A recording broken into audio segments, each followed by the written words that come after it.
we're going to go back and forth here. Basketball, obviously, is what we're going to talk about with Samuel Amick. But at the same time, I think it's appropriate because Sam, in addition to being on the Mount Rushmore of plugged-in national NBA writers that we are so lucky to have each and every week, in addition to being a senior writer with The Athletic on a national level, Sam lives in Elk Grove. Sorry, Sam. Sam originally is from Pleasanton. Sam is a lifelong Giants fan, but Sam also, before he became superstar Sam, was the beat writer, I believe, taking over for the late, great Marty McNeil at the Sacramento Bee, and knows this community, knows the relocation saga incredibly well. Sam, also me, a lifelong Giants fan. I'm just honestly curious with this A's news now official. What are your thoughts on it as a baseball fan and as a Sacramentan and as a former Bay Area guy? First of all, good morning, guys. Sorry, good morning, Sam. No, I just give me the meat and potatoes because it's been a hell of a morning. You can tell by my bed head on the YouTube here. So it's done this morning? Yeah, sorry. So oh wait, I got to be a capital J journalist like Sam. As first reported by Sactown Sports yesterday, the A's. Yeah, I heard you had some tweets out there. I got that part. Good job, buddy. Thank you. The A's to Sacramento is official. The Kings / baseball / A's themselves sent out a statement about 10 minutes ago. They will be here for at least 3 years starting next season with an option for a fourth. And they made it very clear, as we were just talking about multiple times in the statement, en route to their permanent home in Las Vegas. But for at least the next 3 years, Sacramento will be a home to what some may say is Major League Baseball. Yeah, I mean, mixed reaction. I think like a lot of people, like you said, I've got this personal profile of Bay Area and Sacramento being the two communities that I've been, raised in, so to speak. And also a guy that when I was a kid, baseball was my sport. Like you said, the Giants, I covered baseball for years. I covered the Moneyball A's a bit and the Giants. And so, I mean, I'm happy for Sacramento from the standpoint of, taking advantage of a business situation that ultimately it sounds like it's going to go to Vegas anyway. It's an addition to the community. It's a strong baseball area, as you guys know. Excuse me. They've talked about trying to get a national team for a very long time. So yeah, I mean, I feel for the Oakland fans and have for years, including our buddy, neighbor John, who is as big an A's fan as anybody. So I wonder how he's going to feel. Honestly, I wonder how that's the guy I'm curious about. We had talked about it, and unless his stance has changed, I don't, and who knows, it could have. I don't think he was rushing off to get season tickets. Sure. I don't know if he has it in him to stay away for 3 years. The irony is, as the guy and myself who grew up a Giants fan, I'm sure as hell going to go out there and watch the A's. So, it's another, I guess, broadly speaking, it's another kind of feather in the cap for the city of Sacramento in terms of growth, in terms of kind of getting its big boy pants on even more. You save the Kings, you provide a home for a team like the A's that is looking for a solution. So, I mean, that's kind of how I see it, but that's all I got, buddy. Yeah, I was gonna say, I know we'll get into the NBA, Sam, but but all of us all connected to this community in one way or another. I think all have people that are A's fans. You kind of reference that as well. I just wonder what your read is, because on the connections that I have, I've literally heard split. Some are like, no, I'm absolutely done with this team. I don't want to support Fisher. I would not support him going to Sacramento. To others, like, yeah, at least I could see my team here. I'd like to see him in Sacramento. And it's really weird. I think the mixed emotions, the way you started it, is perfect. I think that's kind of the way it may go with the fan base. Yeah, for sure. I mean, first of all, let's not gloss over the actual product itself. So are they going to win any games? Are they going to be the Bad News Bears like they've been the last couple of years? Now, at minimum, for people, if you are a neutral party in Sacramento, it opens up this exciting door to go see the rest of Major League Baseball. Really, it's sadly the way the Kings had been for a lot of the past 15 years before last year, where even if you were out on the local team, you could go see, your favorite NBA players. So that component, is new and exciting for the city. And then, I think the mixed emotion stuff, Jay, makes sense. Partly just personality based, partly kind of just how you roll in terms of the way you live your life. So I don't know. We'll see. I mean, attendance will be really interesting. And I'm looking forward to seeing it. Talk to me a bit, when we talk about the NBA goings on, as we will switch over there. Julius Randle season-ending surgery. I'm going to ask you one of those philosophical, not reporter questions, as I love to do, but the Knicks really seem to have turned a corner, and it happens to have happened without Julius Randle. Now, there's that old post hoc ergo propter hoc thing where it's after it, therefore because of it. Doesn't necessarily mean what coincidence or a correlation isn't whatever. Now I'm getting over my skis. Like I'm back at school, brother. Right. I know. I thought I was smart. So in your mind, the easy road to go here would be, well, Julius Randle might be available in the summer because they were actually better record-wise without him, or do you think that's a bit of a mirage when it comes to the pieces of the Knicks, who the Kings play tonight?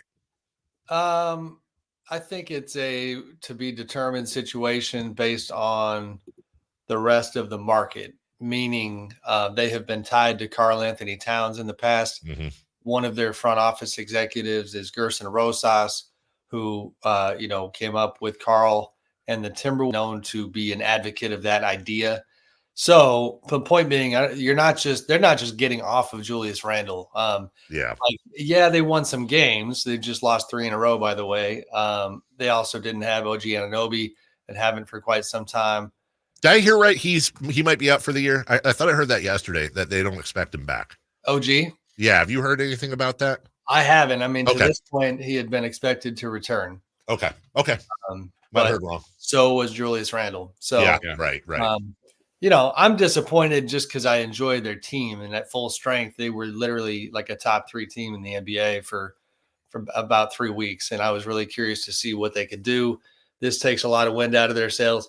But this summer, a little bit like you hear chatter about the Lakers and how they're going to go star hunting again this summer, that the Knicks, have their own version of that. So to me, Julius is heading, out only if somebody of significance is coming in.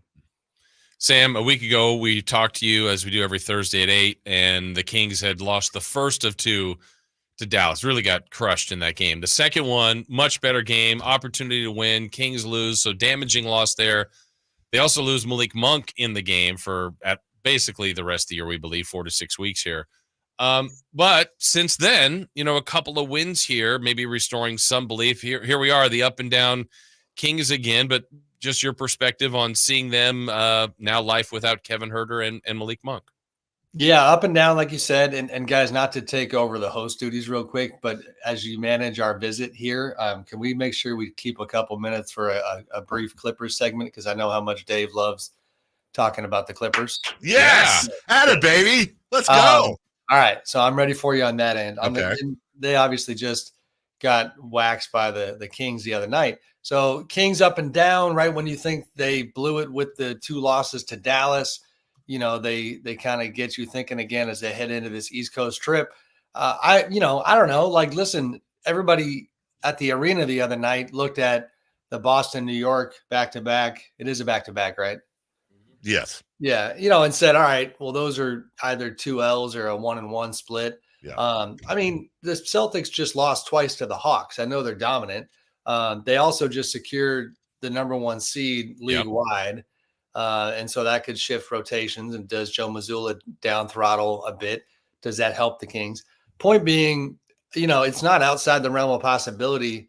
And I'm having recency bias because they looked really good against the Clippers the other night, that they go kick some butt on this trip and get into that 6th spot somehow. Now, they don't have the tiebreaker against New Orleans, obviously. It's undetermined against Phoenix, I believe.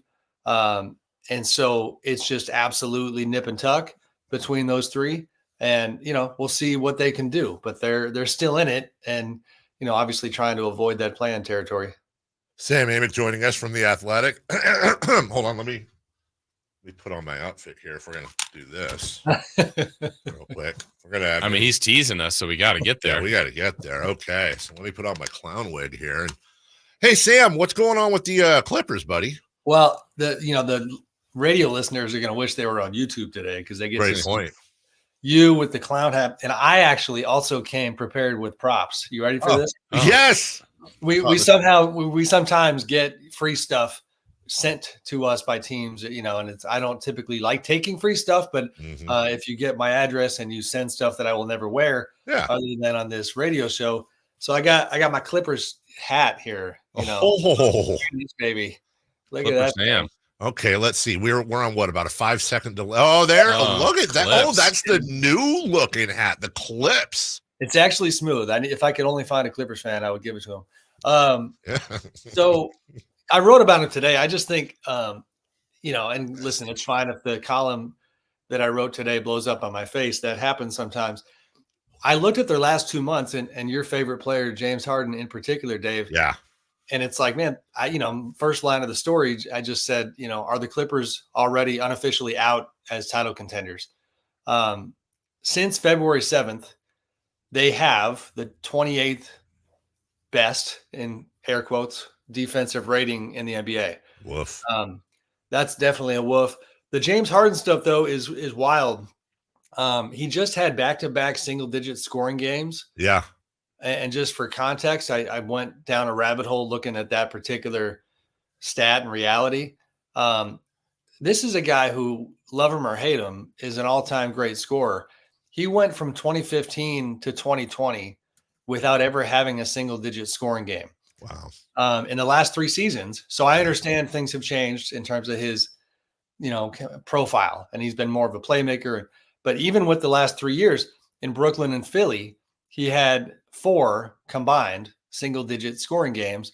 He has 10 this year for the Clippers. And the other night when they're playing the Kings, you're just looking at it going, okay, I understand that the responsibilities are different within the context of this Clippers team, but they had no Kawhi Leonard. Like, it was absolutely the kind of night where James being James, like the old days, would have been massive for them. The part that I knew Dave would love to hear is that if you talk about the officiating shift midway through this season and what has happened to the whistle, and they are just simply not, they're basically legislating out a lot of the foul hunting.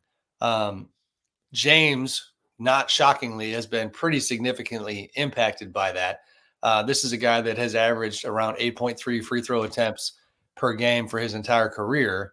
And I think the span was that's going back to the All-Star break, he's averaging about 2.7. I've got it right in front of me. 3.7 just this last month alone, and then lower the month before. And my favorite stat to pull out these days is James Harden has more free throws made than field goals made in his career, which is astounding. Anyone called a free throw merchant now or throughout history? I went and looked. None of them do that. And James Harden, Sam, to just underscore your point, against the Kings, 4 attempts. The Hornets, 4 attempts. Philly, 2 attempts.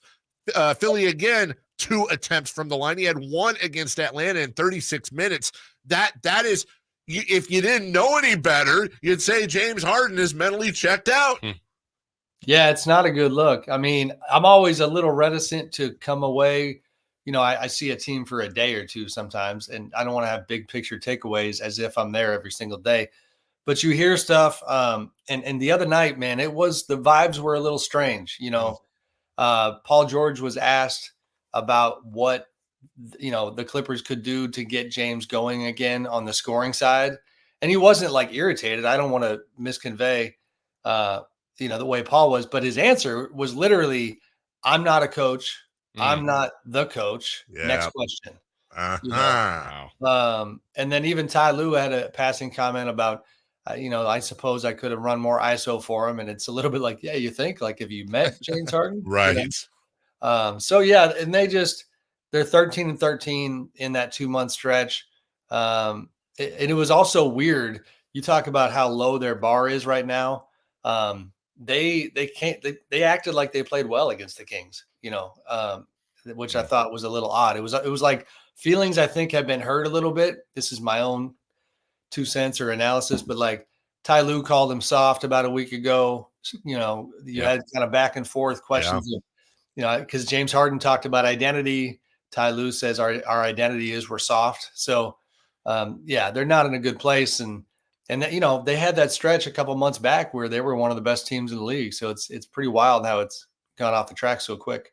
Yeah, I like how you said that, Sam, and where you can't like make full season judgment when, you know, seeing a team, you know, once or twice, or you're kind of popping in during the season. But that pop in I thought was revealing the other day. I don't know. I just had no other way to put it, but it looked like the Kings took their spirit. The play I recited was, look, the Kings were kind of crushing them. It's end of the third. Kings got a great basket. I think there was about 2.4 to go, inbound to Paul George, and no attempt. I mean, again, likelihood of him making a half-court shot or advancing it to someone makes a three to beat the buzzer, small, but it was like, yeah, I'm not even going to try. I'm just going to hold the ball and end the quarter. And it just looked like there was zero fight. More of their shots were taken by Zubats on a team that has Harden and Westbrook and Paul George. It just everything seemed out of whack, at least on the one night to see them here. Well, and quick backdrop, not to make, you know, hijack your show with Clippers talk, but like the backdrop, it absolutely fascinates me. I mean, Steve Ballmer, as you guys know, has more money than God, far more money than anybody in the league. And so he has fought so hard to separate his team's identity and his organization from the Lakers. And here they are on the doorstep of getting their own new arena this summer in Inglewood. It's a very exciting time. But if this team is terrible, it's going to make his offseason really, really hard because he already locked up Kawhi Leonard, Paul George, and that extension situation gets more interesting by the week and the month because we thought that would get done and it hasn't. And now you look out there and, you know, does he have interest in going to a place like Philly? Who knows? And then the Harden thing, you know, what do you do with James Harden? He plans on being with the Clippers for a long time, and he thought he deserved a max deal in Philly. And, you know, with this kind of performance, you know, how do those conversations go if they don't get anywhere in the playoffs? Real quick, want to ask you about what's going on in Charlotte. Steve Clifford announcing he'll step down at the end of the year and find a front office role. And I referred to it yesterday as the Alvin Gentry, which happened in Sacramento. Still time on the contract, and Alvin is still part and a valued part of the organization. Sounds like Steve's doing the same thing. Clifford was one of the finalists for the Kings job just a couple years ago. So any intel on what's going on there, especially considering between the Miles Bridges off court thing and Lonzo or LaMelo Ball's injuries, I don't know how much I can pin on Clifford. No, I think it's more a case of a guy shifting, and I just looked it up here. You know, you type very heavily. Yeah, dude. you do. Wow, heavy typer. That is a heavy type.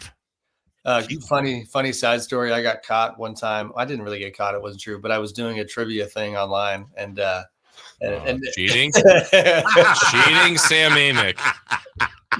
I wasn't actually cheating, but that was the accusation. Right. Yes.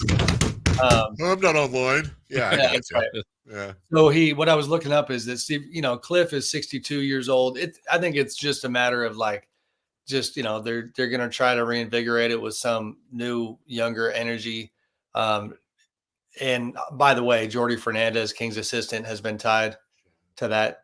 Dave, are you talking to me? Because you're. Oh, I'm sorry. You know what? I just realized I was trying Dave to. Was cheating. I was trying to tell Chris a note for a segment here in what we call our IFB. I didn't realize you got that feed, so my apologies. No, I didn't get the feed. I just saw you. Oh, sorry. Yeah, I was talking to Chris quietly. Go, please continue. I'm new to this. You know. Yes, I understand. World. Apologies. No, all good. I don't think there's any controversy there other than, you know, they just made a change in the front office. I mean, Mitch Kupchak stepping aside, Jeff Peterson taking over. You know, it's just a time of change in Charlotte. And like I was mentioning, Jordy Fernandez from the Kings, they're one of their lead assistant coaches and a guy who's been a candidate already in multiple places for head coaching jobs, you know, and runs the Canadian team. Very good reputation.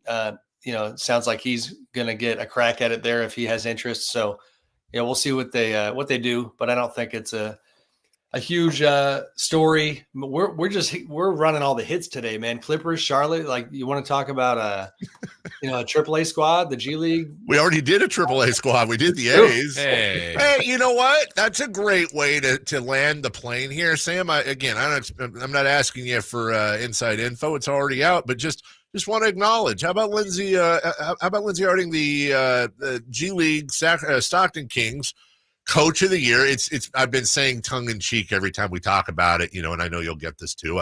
We've all been told that women can't coach guys, and that will never work, and it's never going to happen. So you now have the G League Coach of the Year. She is beloved by everybody who's around her. And again, I know you don't have a solid answer, but gosh, Sam, isn't it just imminent at this point, almost bordering on it is way overdue, that we are going to get our first NBA female coach.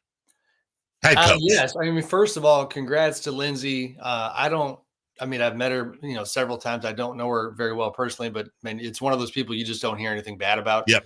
And it was kind of fun the other night to see her get her flowers at the game when they put the camera on her and acknowledged it on the Jumbotron. It is, it's a big deal. That program seems to be going pretty well. And listen, not to go down the dark path, but they obviously had just an incredible situation mid-season. I didn't even think about that, Sam. That's the first. You know what?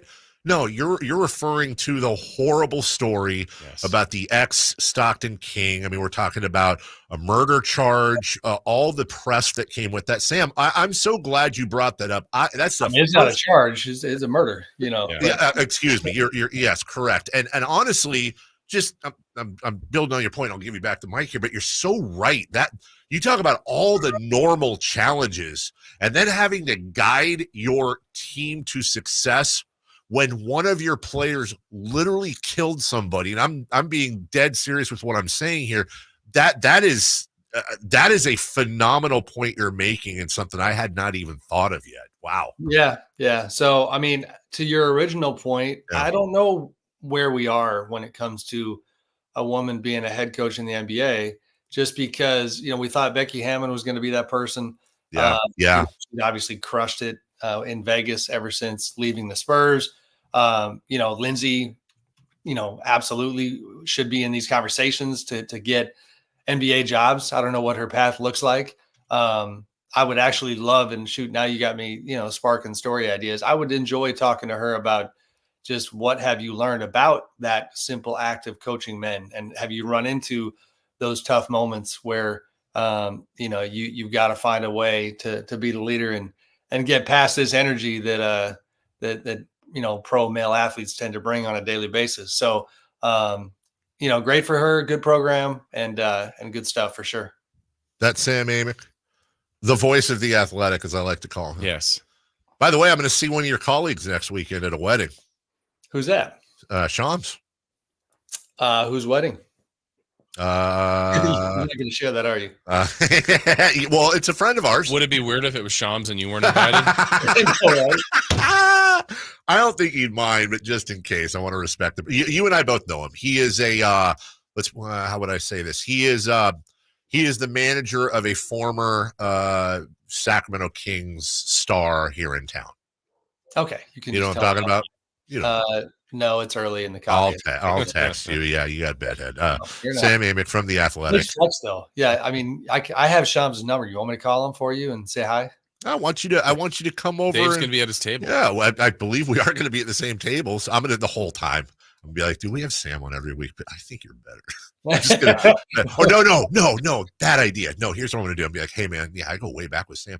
How long have you guys had beef? He is always talking garbage. Really bad about you. Just always running you down, dude. I think you're good. I don't think you're a suck up to agents. What is he talking? Okay, so yeah, I may or may not do that. See how you roll.